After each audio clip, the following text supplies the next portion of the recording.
1505 AD में पहले Portuguese governor Francisco de Almeida appoint होकर इंडिया आते हैं। इनकी पॉलिसी थी इंडियन ओशन पर अपना कंट्रोल एस्टैब्लिश करना, इसलिए इनकी पॉलिसी को ब्लू वाटर पॉलिसी भी बोला जाता है। कार्टेज सिस्टम इनकी पॉलिसी का सबसे इंपॉर्टेंट फीचर था।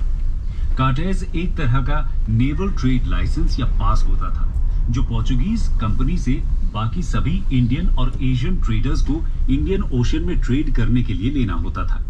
साथ ही लंबे रूट्स के शिप्स जो पोर्चुगीज के कंट्रोल किए हुए पोर्ट्स पर रुकते हुए स्ट्रेट ऑफ मलक्का की तरफ जाते थे, उन्हें भी ये कार्टेज लेना होता था। जिनके पास ये पास नहीं होता था, उनकी शिप्स और कार्गो को पोर्चुगीज अपने कब्जे में ले लेते थे। इसे इंप्लीमेंट करने के लिए पोर्चुगीज अपने मिलिट्री शिप्स और कैनन्स को ट्रेडिंग शिप्स के साथ रखते थे। 1509 एडी में अल्मेडा को रिप्लेस करके अल्फोंसो de अल्बुकर्की गवर्नर बनते हैं। ये 1510 एडी में बीजापुर के सुल्तान से गोवा को कैप्चर करते हैं। इनको ही इंडिया में पोर्चुगीज पावर का रियल फाउंडर बोला जाता है।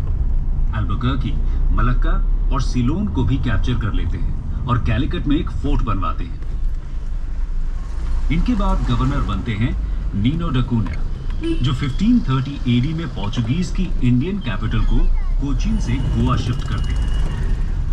ये 1534 एडी में गुजरात के बहादुर शाह से दीव और बैसेन अक्वायर कर लेते हैं और 1559 एडी में दमन को भी।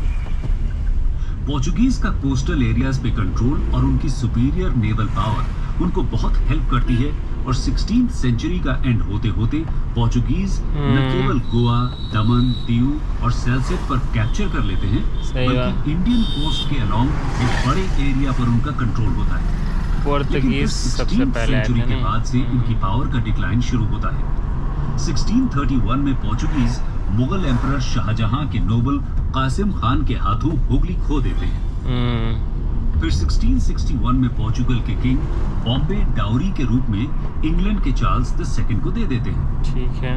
1739 में पोर्चुगीज से सेल्सेट और बैसेन मराठास जीत लेते हैं। इस तरह पोर्चुगीज की पावर काफी कम रह जाती है, लेकिन इसके बाद भी गोवा, दीव और दमन पर 1961 तक इनका कंट्रोल बना रहता है।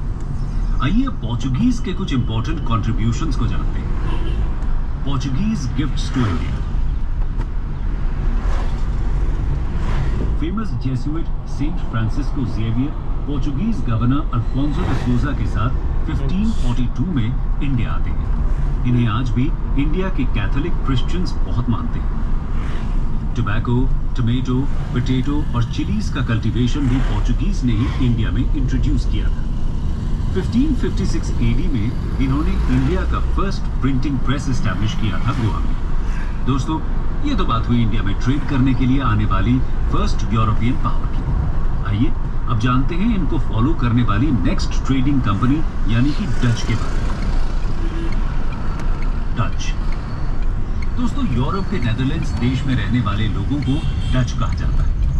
20 मार्च 1602 को डच पार्लियामेंट ने एक चार्टर के द्वारा डच ईस्ट इंडिया कंपनी को एस्टैब्लिश किया।